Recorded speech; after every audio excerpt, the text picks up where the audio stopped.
Can you hear me? Excellent. So we've got Tom Lister from Global Ship Leasing. We've got Nicholas from ADNOC, which is an exciting story, and Pavel from ArcView Capital, which a lot of people in this room will be curious about as well. So if each one of you will just take a few minutes, tell us, just give us an update on your companies, and then we'll go from there. Hi, can everyone hear me? Yeah. So Global Ship Lease, we are a publicly listed owner and lessor of container ships, mid-size and smaller container ships, which means super flexible tonnage that can be deployed in any trades. We have been listed on the New York Stock Exchange since 2008, and I was interested to hear some of the metrics that Jim presented earlier when it came to valuations and multiples. So if I can sort of put our own valuations and multiples in context, we have delivered a 5-year TSR through to the end of the third quarter of this year of 350%, slightly more actually than 350%, which is roughly 3x the S&P 500. But more interesting than that, given that shipping is a cyclical business, and which is both, the risk to be managed, but certainly the opportunity to be capitalized upon. If you were to take a cyclical low over the course of the last 5 years and a cyclical high, and you were getting into our stock in the low and getting out on the high, you would be looking at a total shareholder return of roughly 1,300%. So that, in essence, is why it's appealing to invest in shipping if you play your cards right. Now, in terms of multiples, our EV to EBITDA multiple, we're trading in the high 2s to low 3s, which I would suspect would not be seen as an inflated multiple, given the data that Jim has provided. And I would say that what we do is we provide a public platform to allow investors to come in and trade the cycle. And we try to be as stable as possible, at least on the downside in that platform. So we have very low leverage, which gives maximum optionality, financially speaking. We pay a dividend of $1.80 per share.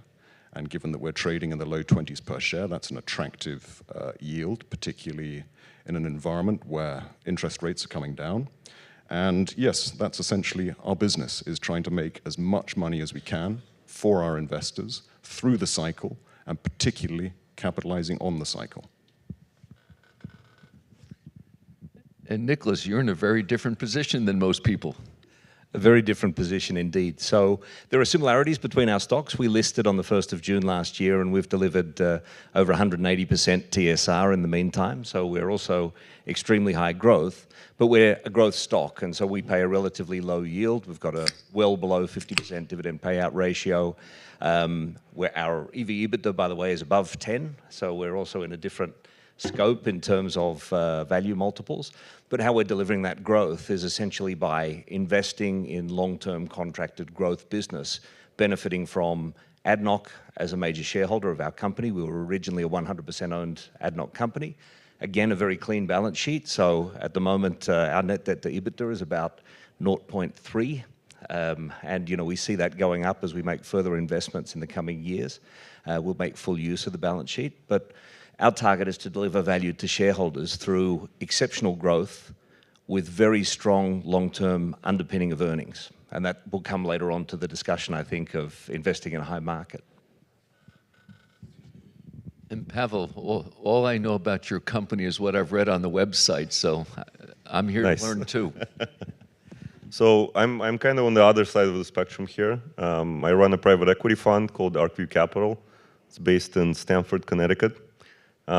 We're not a specialist shipping fund, but we have been involved in shipping for about 15 years now. And shipping certainly played a very important role in the returns of our fund and contributed a lot in terms of, as you referenced, there's volatility, and if you play it right, you can generate pretty attractive returns, and we have in shipping. We've played over the years in pretty much every single sector, maybe except for gas. We've also played across the capital structure, so invested in equity, structured securities, debt, etc., and have been ship owners over the years, and so kind of seen all aspects of the finance side of shipping. Today we have one portfolio company in shipping. It's called Clean Sea Transport, and it's a fleet of dual fuel methanol carriers. And we work with the largest methanol producer in the world and provide transportation services for them. Let's talk about investment planning, investment thinking, and did the presidential election have any bearing whatsoever on the way that you think? But to make everyone else feel bad, Nicholas, why don't we start with you on this question? 100%. So investment thinking for us, we're obviously in a market where you have to be a little cautious about the investments you make given the pricing of assets at the moment. And so there are kind of three parameters that we look for when we're making our investments. The first one is, can we enter into long-term fixed contracts which cover the life of the vessel or at least the duration of the payback of the vessel? So some of the ways that we do that, we partner with off-takers. So we deliver long-term contracts with delivered energy, transiting long distances with high technical requirements.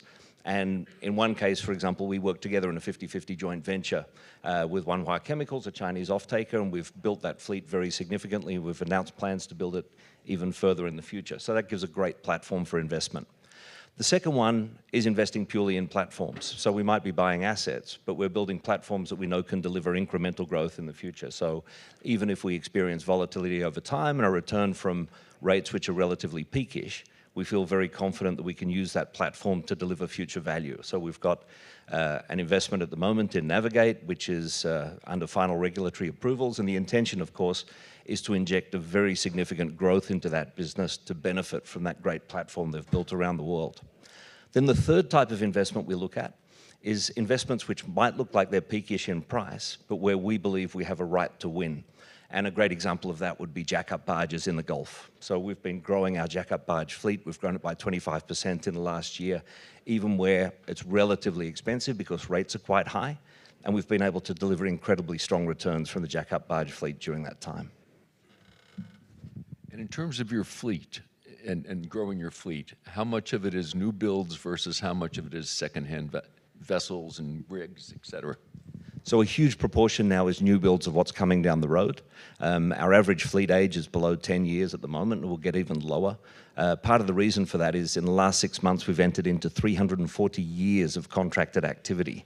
So we're really investing heavily. So we've invested in 8 LNG carriers with a couple of options out there, 9 very large ethane carriers, all of those against 20-year contracts. We've got 6 additional LNG carriers coming from the beginning of next year or maybe even earlier. Those 5 are against long-term contracts, and 1 we're holding aside because we think there might be interesting opportunities for that. So a lot of that growth is underpinned by really strong contracting activity. And to you two, I'm sorry. That was a mean thing for me to do, to have them start first. But Tom, take us through yours. Thank you so much, Jim. Yeah, so I've got a massive inferiority complex now. 340 years of contract cover. Yeah, okay, let me rethink how I was going to address this question. So, GSL, okay, we're listed on the New York Stock Exchange, as I said, but we're based and headquartered out of Greece. And what that means is that what we're trying to do is model ourselves on the Greek business approach and business strategy that has made many people very, very rich over the years. And that encapsulated is be patient, be disciplined, and when the right opportunities present themselves, be nimble. Now, in order to do that, you need a robust balance sheet. I've talked about the very, very low leverage that we have.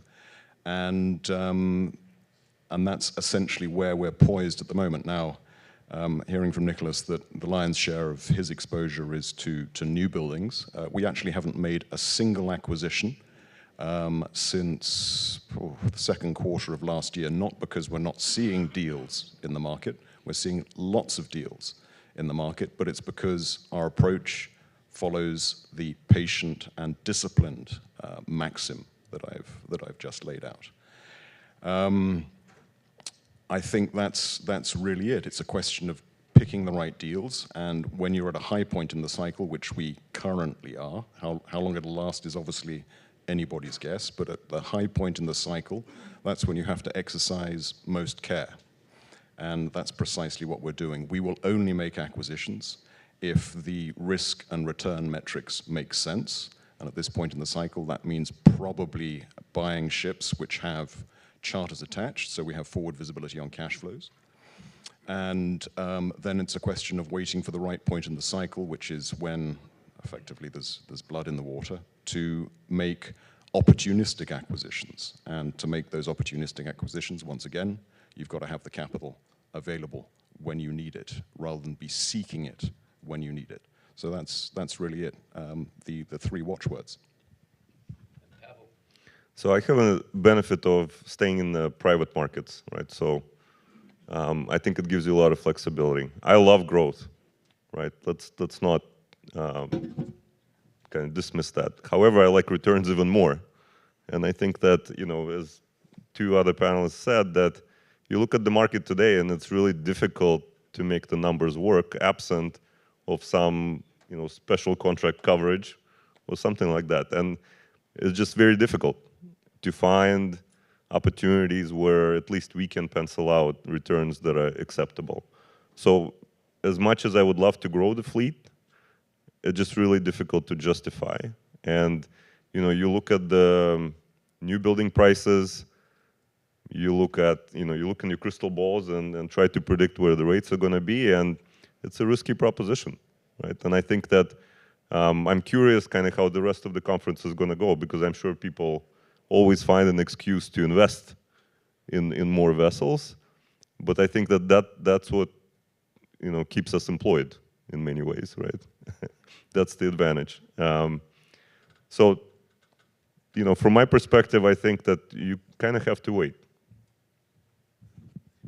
And Tom, let's come back to you and let's focus on containers, obviously with this question, but as you think about the risk of tariffs, the possibility of trade wars, how do you see the risks playing out in the container business? And there was a data point for the Port of LA yesterday in terms of their container volume coming in, which was the strongest month since 2021. Are we seeing, so there's two parts to this question. So are we seeing people moving in advance of feared tariffs? Yeah, thanks, Jim. Are we seeing cargo volumes being pulled forward ahead of the imposition potentially of tariffs? We don't have any hard data, I would say, on that at the moment, but anecdotally, we're hearing similar things, and I think the National Retail Federation in the US, has talked about a similar idea, and it seems perfectly plausible, as a hedge against potential tariffs. So, yeah, maybe we are seeing a spike in volumes now. What we are certainly seeing as an owner and lessor of container ships is that there is very significant appetite from the liner companies, our customers, to continue to lock in tonnage. So, that is obviously a proxy, given that they're far closer to the cargo flows than we are. That's a proxy for their sense of continued optimism in the space. And we're locking ships in for periods of 2 to 3 years. So this isn't just covering spot positions. This is covering forward positions of some length. Now, going back to what will happen if and when tariffs are implemented, who knows? I think the devil is always going to be in the detail there.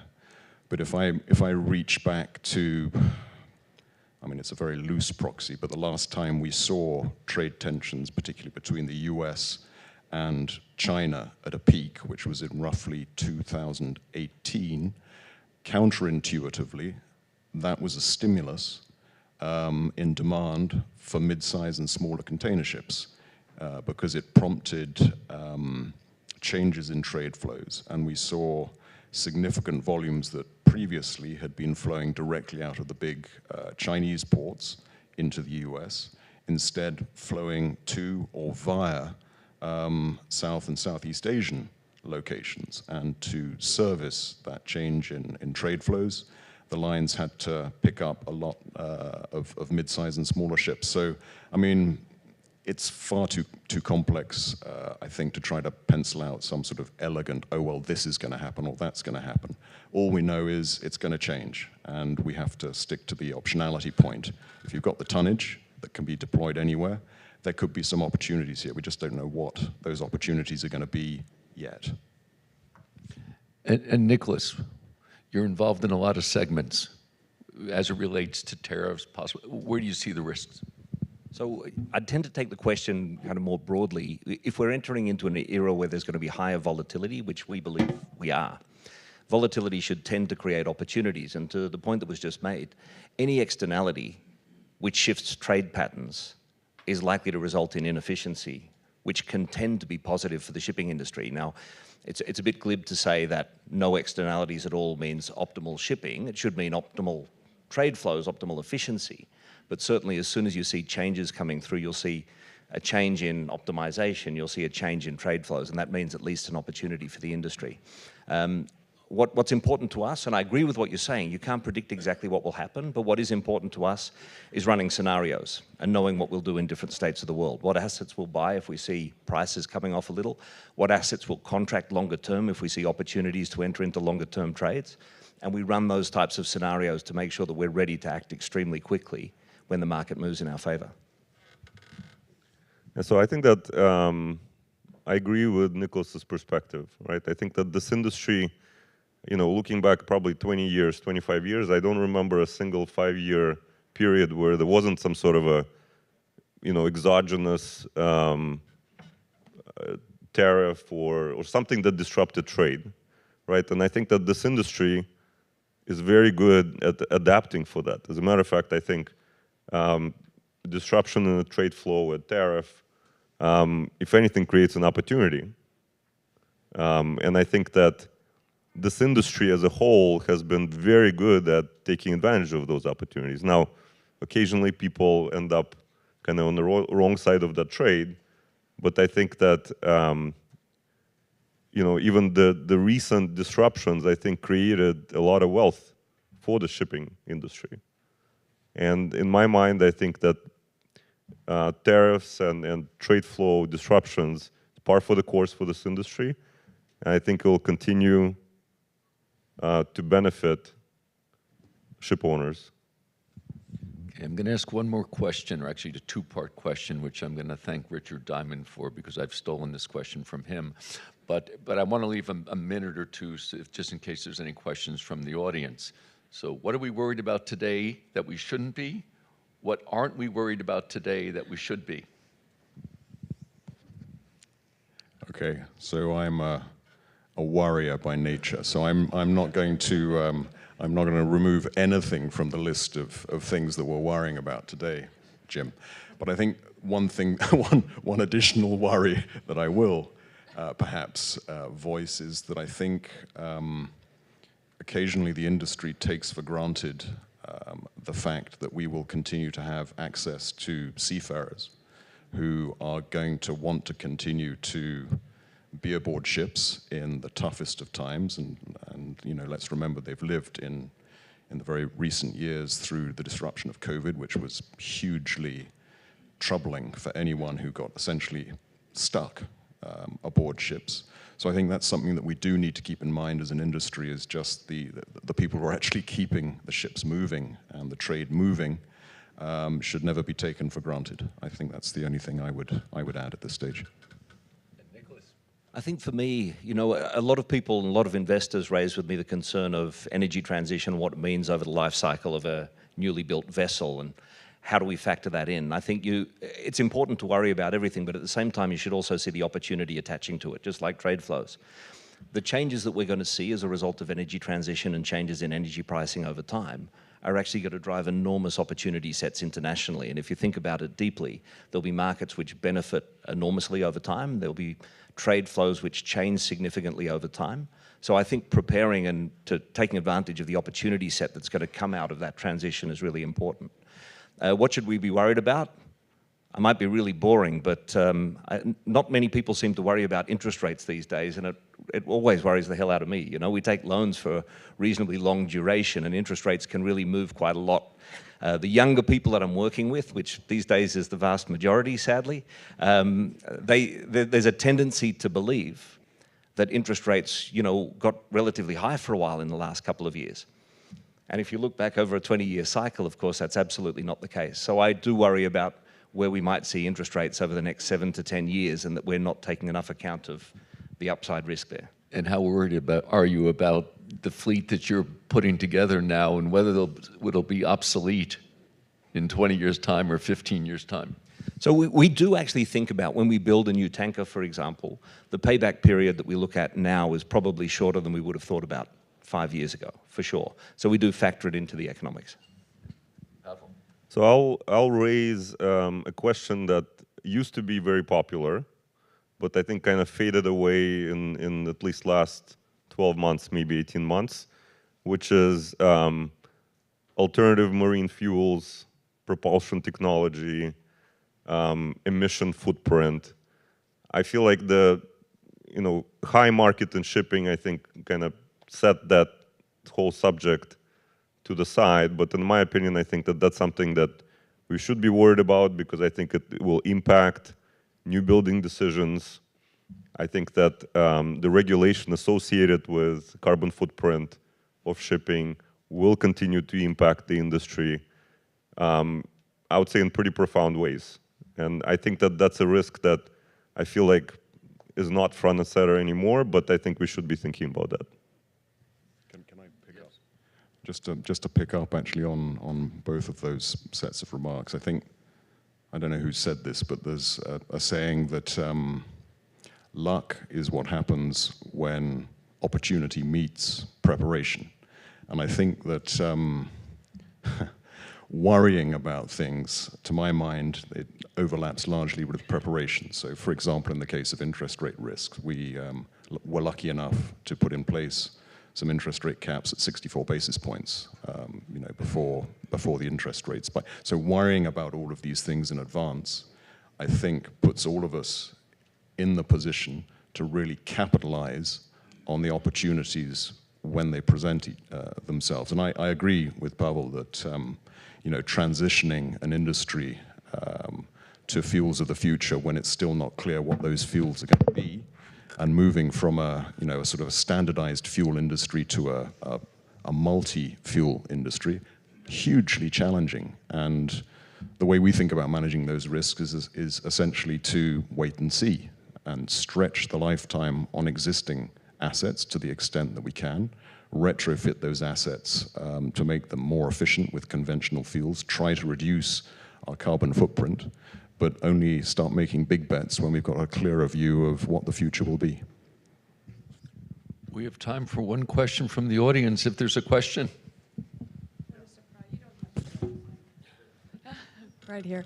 Carleen Leiden-Walker. I'm Shipping Insight. I'm NAMEPA. I'm a IMO Maritime Ambassador. I'm a lot of things, but I love this industry, and thank you all for your contributions to this. That we are a transportation industry. Our mission is transportation. And thank you for mentioning the mariner, because we have a workforce shortage, and it's bordering on crisis. And the ones that are serving need to be taken better care of. Thank you for acknowledging the energy transition. The good news about that is if IMO is able to put in the regulations that they expect to, it'll be a level playing field at least. How we approach it is individual, but everyone will be required on an international level. A couple things I didn't hear. I didn't hear about geopolitical disruption.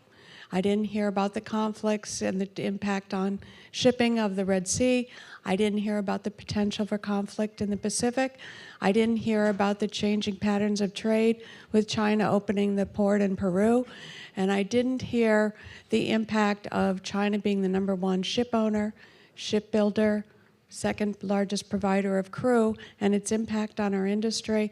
And I also didn't hear very much about the impacts of the FMC. I think those will go down a bit based on the new administration. But everything's in play right now. Oh, the other thing I didn't hear was the threat to the U.S. as, the dollar-denominated transaction tool. So if any of the above appeal, if you have any observations. I think we've been graded C- as a panel. Sorry about that. Jim, I think you have your next panelist for next year, Responses to which one of those questions? Okay, look, I mean, the sort of the broadest response I can give, which is actually, I think, a point that either Nick or Pavel made earlier, which is that any disruption, be it, well, any of the palette of disruptions that you pointed out, tend counterintuitively to be positive for shipping from a very crude supply-demand perspective. So if you're seeing sand in the gears of the global supply chain, regardless of where that sand is coming from, it tends to stoke demand, at least for capacity. So that will be my quick dodge to try and bring my grade up marginally. But I'll defer to the other guys now to address your other questions. But we've got 30 seconds. Right, so very quickly, there's definitely an extremely strong push for non-US dollar denominated lending. So that's definitely out there in terms of what's happening with Red Sea and the potential for conflict in the world. I think, there's a little bit of blinkering going on with people not looking so closely at what might go wrong, and being prepared is going to be being forearmed for any increase in the level of hostilities that we're seeing. Gentlemen, thank you very much. Okay, so I will quickly respond. So I think that the list of your worries, I think that the way I look at it is through the lens of capital markets. I think that the risk that we haven't talked about is that if any one of the things that you listed spooks capital markets, and capital markets will stop supplying capital to shipping. I think that's a real risk, and we've seen it before. On that note, thank you.